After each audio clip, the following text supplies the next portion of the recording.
MPW learning centre hepatitis A संसर्गजन्य कावीळ communicable disease lecture 4 part 1. नमस्कार मित्रांनो, MPW लर्निंग सेंटरमध्ये तुमचे पुन्हा एकदा मनपूर्वक स्वागत आहे. आपल्या वॉटरबॉर्न डिसीज सिरीजमधील मागील 2 भागांमध्ये आपण कॉलेरा आणि टायफॉइड हे 2 अतिशय महत्त्वाचे आजार सविस्तर समजून घेतले. आजपासून आपण आणखी एक अत्यंत महत्त्वाचा वॉटरबॉर्न डिसीजचा अभ्यास सुरू करणार आहोत. या आजाराचे नाव आहे हेपेटायटिस ए, ज्याला मराठीत संसर्गजन्य कावीळ असं म्हणतात. हा विषय MPW health inspector, health supervisor, Sunday inspector तसेच महाराष्ट्र सार्वजनिक आरोग्य विभागाच्या विविध परीक्षांसाठी अत्यंत महत्त्वाचा आहे. आजच्या या भागामध्ये आपण हेपेटायटिस म्हणजे काय, हेपेटायटिस हे म्हणजे काय, हेपेटायटिस ए म्हणजे काय, त्याचा कारक विषाणू कोणता आहे आणि हा आजार कसा पसरतो ह्याची सुरुवातीची माहिती समजून घेणार आहोत. म्हणून हा व्हिडिओ शेवटपर्यंत नक्की पहा. मित्रांनो, कल्पना करा, एका गावात राहणारा 10 वर्षाचा मुलगा शाळेतून घरी येतो. त्याला 2-3 दिवसांपासून ताप आहे, भूक लागत नाही आणि सतत अशक्तपणा जाणवत आहे. सुरुवातीला घरच्यांना वाटते की हे साधा ताप असेल, परंतु काही दिवसांनी त्याला डोळ्यांचा पांढरा भाग पिवळा दिसू लागतो. थोड्याच वेळात त्याची त्वचाही पिवळी होते. लघवीचा रंग गडद पिवळा होतो. आता आता घरच्यांची चिंता वाढते आणि ते त्याला डॉक्टरकडे घेऊन जातात.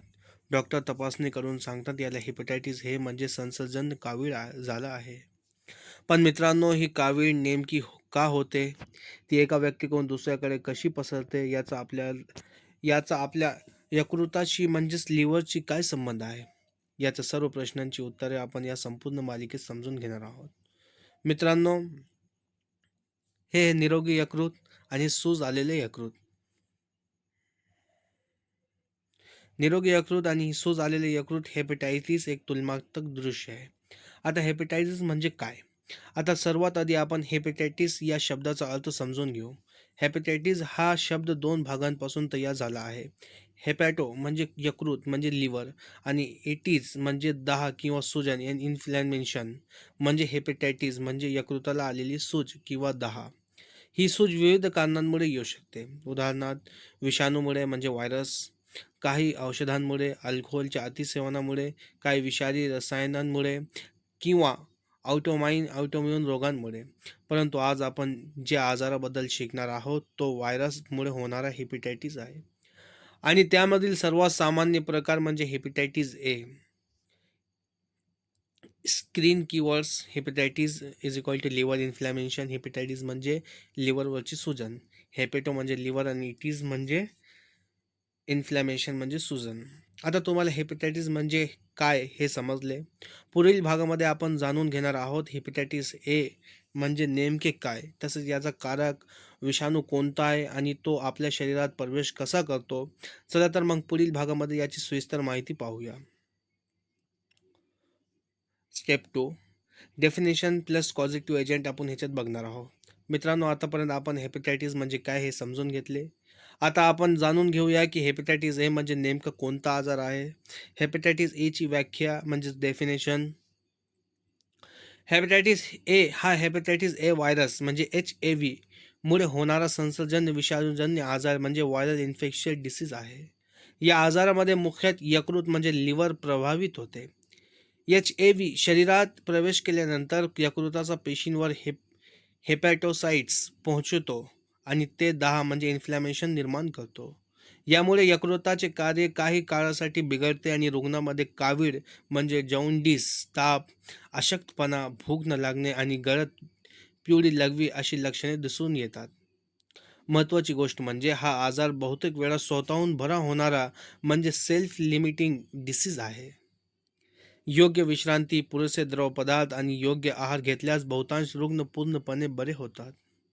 हेपेटायटिस ए संसर्गाचा मार्ग आणि यकृतावरील परिणाम.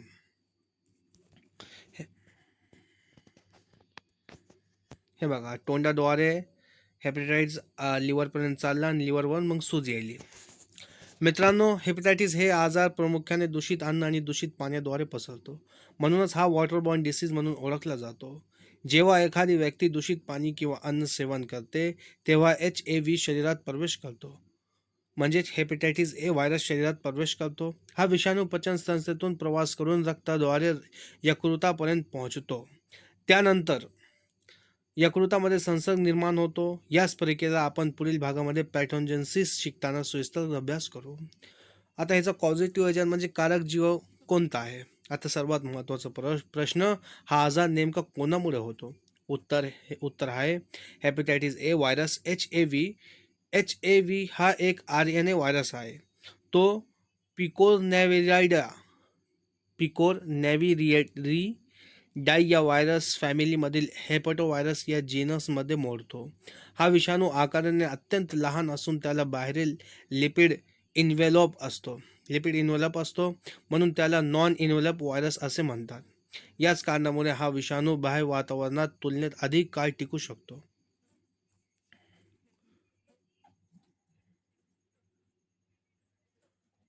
आता एक्झाम बुस्टर, आता लक्षात कसं ठेवा. Disease hepatitis A, positive agent hepatitis A virus HAV, type RNA virus, family Picornaviridae, genus hepatovirus, nature non enveloped virus. मेमोरिटिक HAV म्हणजे हेपॅटायटिस ए व्हायरस. फक्त HAV हे लक्षात ठेवा. प्रश्न आला, हेपॅटायटिस एचा कारक जीव कोणता? उत्तर लगेच आठवेल, हेपॅटायटिस ए व्हायरस. आता आपल्या हेपॅटायटिस ए म्हणजे काय आणि त्याचा कारक विषाणू कोणता आहे हे समजले, परंतु अजून एक महत्त्वाचा प्रश्न बाकी आहे. हा विषाणू नक्की कुठे राहतो? त्याचा रिझर्व्हियर कोणता आहे? सोर्स ऑफ इन्फेक्शन काय आहे? याची सविस्तर माहिती आपण पुढील स्टेपमध्ये पाहणार आहोत. आता स्टेप 3 मध्ये आपण काय पाहणार आहोत? रिझर्व्हियर, सोर्स ऑफ इन्फेक्शन आणि कॅरियर.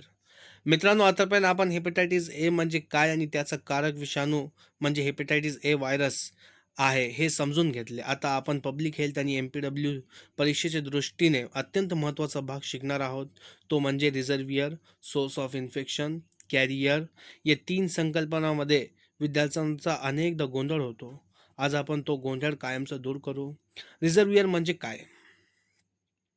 सर्वप्रथम रिझर्व्हियर म्हणजे काय ते समजून घेऊया. रिझर्व्हियर म्हणजे असा नैसर्गिक साठा किंवा जिवंत आश्रय जिथे रोज जंतू नैसर्गिकरित्या राहतात, वाढतात आणि तिथून इतर व्यक्तींमध्ये संसर्ग पसरवतात. सोप्या भाषेत सांगायचं झाल्यास, रोग जंतूचे नैसर्गिक घर म्हणजे रिझर्व्हियर. आता हेपॅटायटिस हेचा संसर्गाचा प्रवाह. हेपॅटायटिस हे व्हायरस तो ह्युमन रिझर्व्हायरमध्ये जातो, व्हायरस, आणि मग दुसऱ्यांना ते स्प्रेड होतो. हेपॅटायटिस ए चा रिझर्व्हियर. हेपॅटायटिस ए मध्ये फक्त मनुष्य ह्युमन हा रिझर्व्हायर आहे.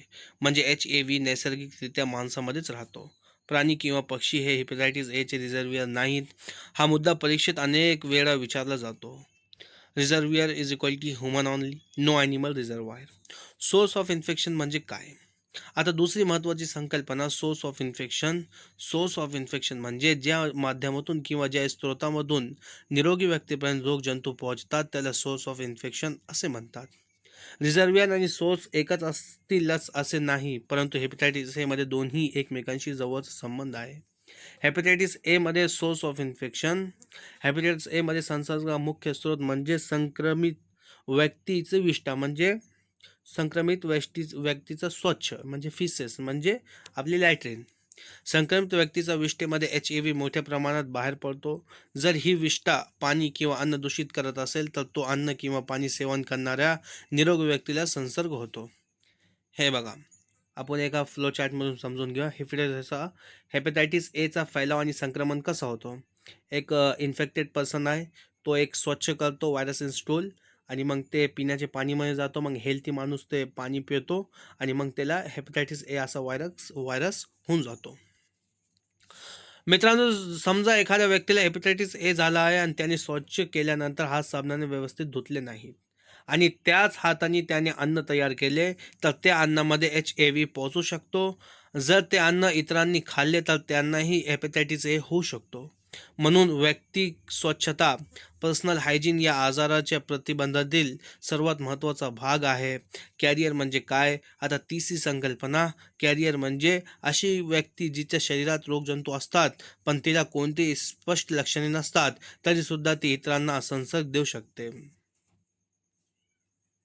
हेपॅटायटिस ए मध्ये हेपॅटायटिस ए मध्ये दीर्घकालीन कॅरियर स्टेट आढळत नाही.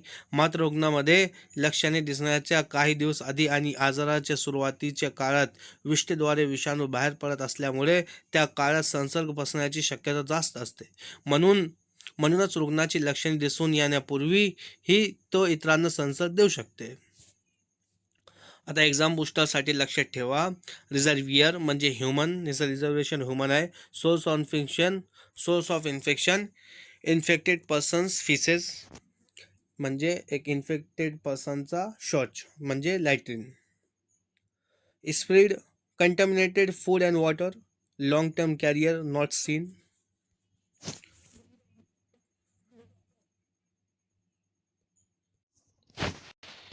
Memory tricks. हेपॅटायटिस हे 4H human reservoir, hygiene poor, H2O म्हणजे कंटॅमिनेटेड वॉटर, हेपॅटायटिस म्हणजे लिव्हर डिसीज. फक्त हे 4H लक्षात ठेवले तर हा संपूर्ण भाग सहज लक्षात राहील.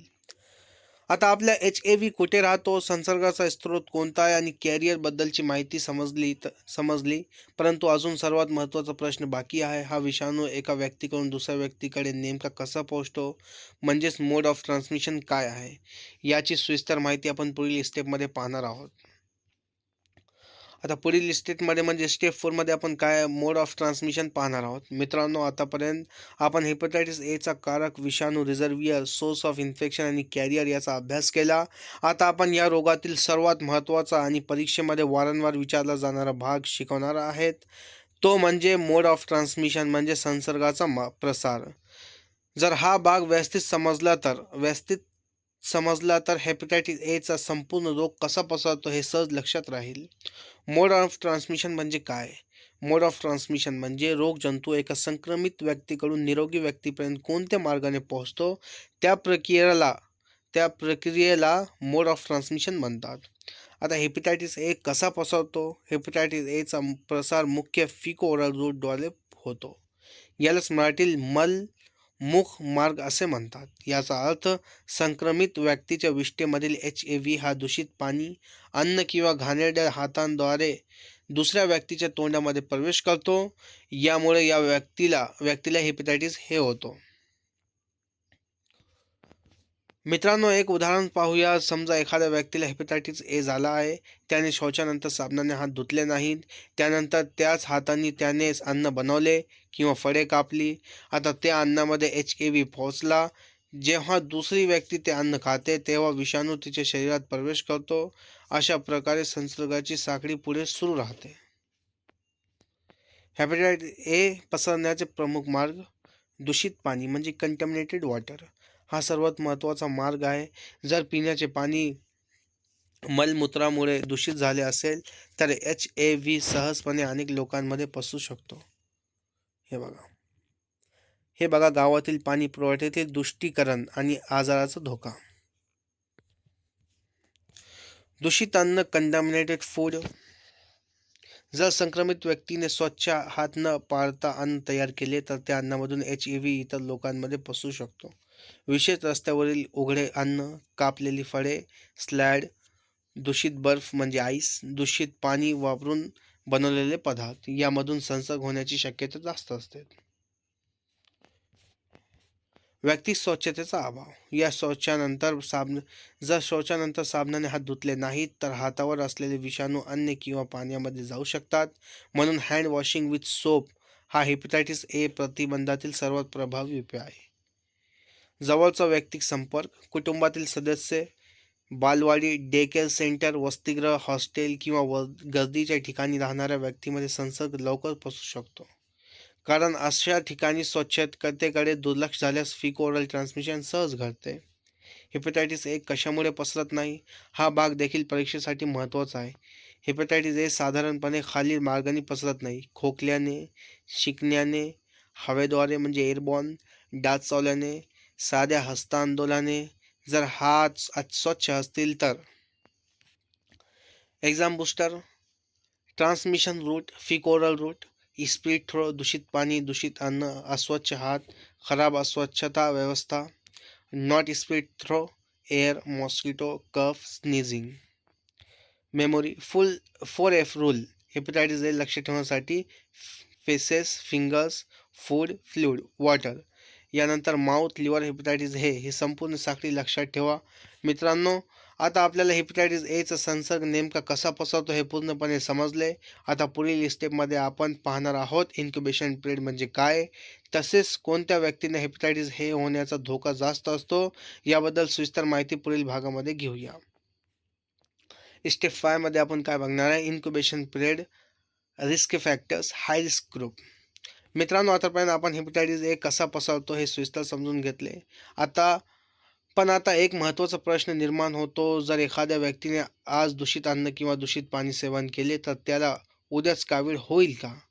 उत्तर आहे नाही, कारण प्रत्येक संसर्गजन्य रोगामध्ये एक ठराविक कालावधी असते, त्याला इन्क्युबेशन पिरियड असे म्हणतात.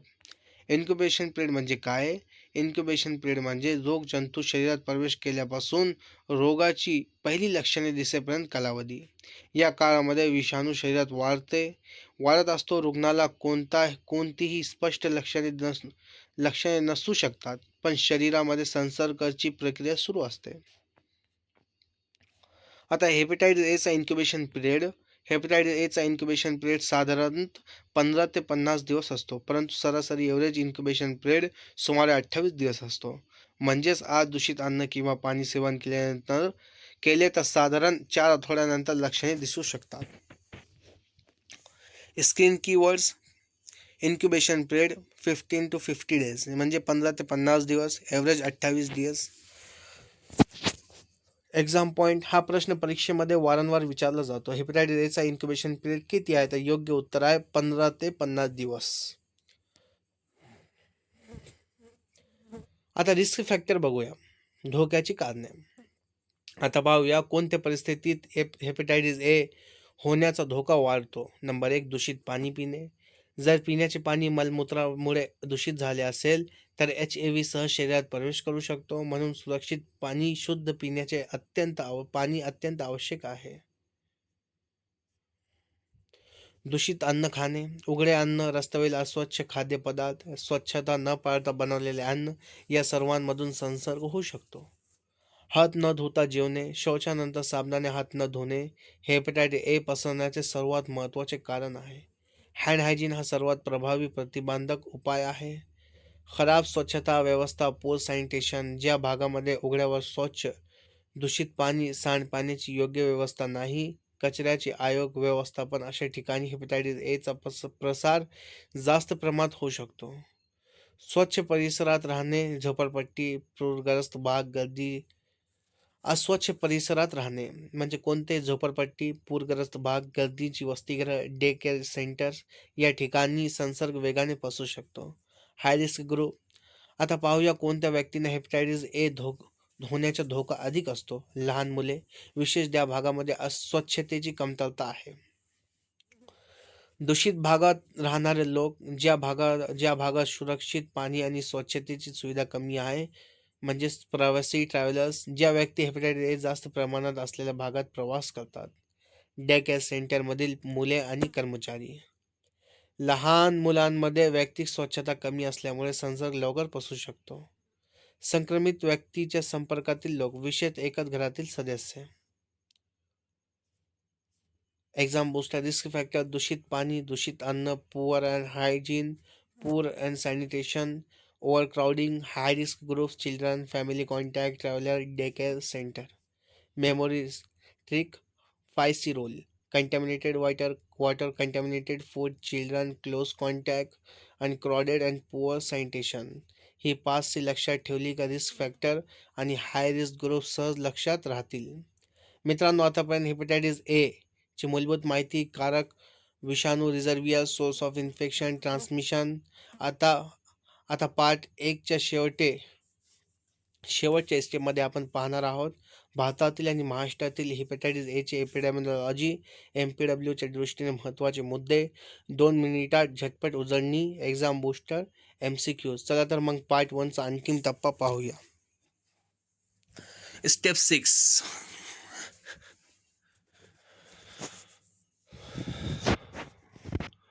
मित्रांनो, आतापर्यंत आपण हेपॅटायटिस एची मूलभूत माहिती, रिझर्वियर, विषाणू, source of infection, incubation period, risk factor समजून घेतले. आता आपण पार्ट 6 मध्ये काय आहे ते बघून घेऊ. Step 6 epidemiology plus MPW important points quick revision MCQज आपण पाहणार आहोत. मित्रांनो, आतापर्यंत आपण हेपेटायटिस ए बद्दलची सर्व मूलभूत माहिती समजून घेतली.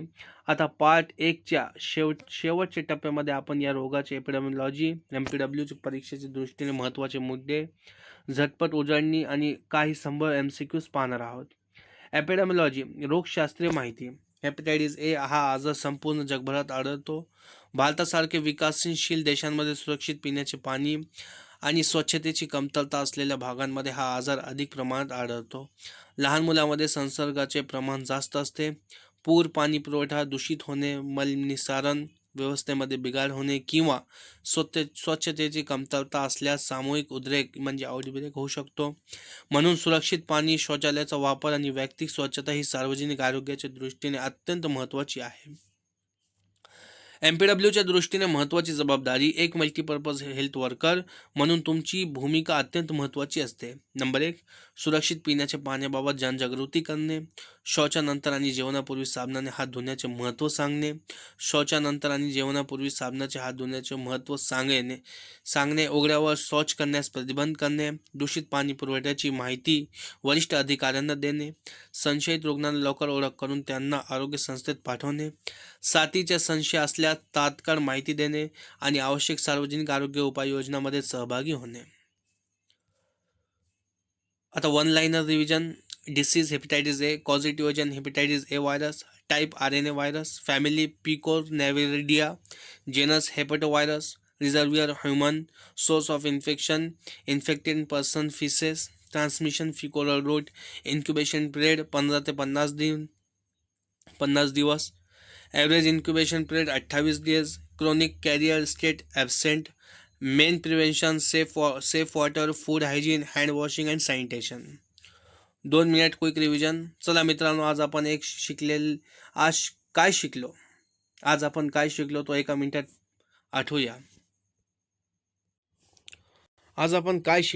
मिनिटात आठवूया. हेपेटायटिस म्हणजे यकृताला असलेली सूजन. हेपेटायटिस ए हा हेपेटायटिस ए व्हायरस HAV-मुळे होणारा विषाणूजन्य आजार आहे. या रोगाचा रिझर्व्हायर फक्त मनुष्य आहे. संक्रमित व्यक्तीच्या विष्ठेमधून विषाणू बाहेर पडतो. दूषित पाणी, दूषित अन्न आणि अस्वच्छ हातांद्वारे हा विषाणू दुसऱ्या व्यक्तीपर्यंत पोहोचतो. यालाच फिको ओरल ट्रान्समिशन म्हणतात. या रोगाचा इन्क्युबेशन पिरियड साधारण 15 ते 50 दिवस असून सरासरी 28 दिवस असतो. सुरक्षित पिण्याचे पाणी, स्वच्छता आणि साबणाने हात धुणे हे या रोगापासून बचावाचे सर्व प्रभावी उपाय आहेत. MCQज आता पाहूया आपण. प्रश्न 1 हेपेटायटिस एचा कारक जीव कोणता आहे? HAV. हेपेटायटिस एचा मुख्य कोणत्या मार्गाने पसरतो? फिकोरल रूट. हेपेटायटिस एचा रिझर्वियर कोणता? ह्युमन. हेपेटायटिस एचा इन्क्युबेशन पिरियड किती असतो? 15 ते 50 दिवस. हेपेटायटिस एच्या प्रतिबंधासाठी सर्वात महत्त्वाचा उपाय कोणता? सुरक्षित पिण्याचे पाणी व हात धुणे. मित्रांनो, यासोबत हेपेटायटिस ए पार्ट पूर्ण झाला. या भागामध्ये आपण हेपेटायटिस एची मूलभूत माहिती समजून घेतली. पुढील भागामध्ये आपण पॅथोजेनेसिस म्हणजे हेपेटायटिस ए व्हायरस शरीरात प्रवेश केल्यानंतर आत काय घडते, ते यकृतापर्यंत कसा पोहोचतो आणि कावीळ कशी निर्माण होते हे अत्यंत सोप्या भाषेत आणि आकर्षक फ्लोचार्ट व मेडिकल इन्स्ट्रुमेंटेशनच्या मदतीने समजून घेणार आहोत. म्हणून पुढील भाग नक्की पहा. मित्रांनो, लेक्चर आवडला असेल तर लाईक करा आणि शेअर करा आणि तुमचे काय प्रश्न असतील तर कमेंट करा. MPW लर्निंग सेंटर या चॅनलला सबस्क्राईब करा. धन्यवाद. थँक्यू.